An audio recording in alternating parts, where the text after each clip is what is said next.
Visca Arenys de Munt i visca Catalunya lliure.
Els darrers anys han sigut molt durs per la repressió de l'estat espanyol, però avui, tot i ser una diada estranya, i segurament a Barcelona es notarà aquesta tarda, i la gent estem tots com aturats, la gent que volem la independència d'aquest país, hi ha una sensació com si ens haguessin posat en pausa, sí que en un dia com avui es respira l'essència, no? Veiem que, malgrat la pandèmia i malgrat les restriccions, la gent segueix lluitant pels drets i les llibertats i per recordar una batalla que vam perdre, però una guerra que seguim lluitant des de fa molts anys.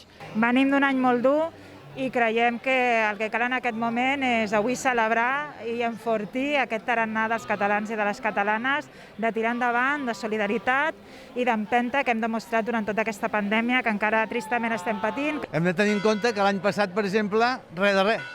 O sigui que hem d'agafar de lo poc que tenim, però Déu-n'hi-do, fixa't ja com està la plaça, i hem vingut ara del cementiri a fer l'ofrena floral, ara farem els parlaments, Elisada, després les sardanes, és dir, que ho estic visquent amb il·lusió. El tema del Covid està cada vegada més controlat i com pots veure doncs, hi ha molts veïns i veïnes d'Arenys de Munt que han vingut a la plaça a gaudir aquest dia i a més tenim una petita trobada a la plaça, a la Riera, amb les paradetes que hem posat i bé, no està mal, una fira digna, en un dia molt important per Catalunya.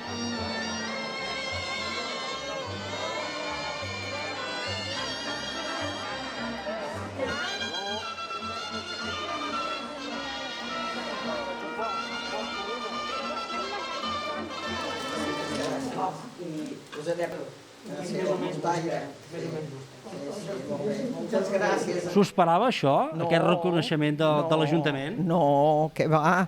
Com me varen preguntar com me deia, el que menys em vaig imaginar això. 60 anys ja vaig començar, però em vaig fer, mira, tota la casa n'està plena de puntes. I tota la família, la meva filla, la meva germana, tothom té puntes fetes meves, tothom. Vull dir que hasta els nets.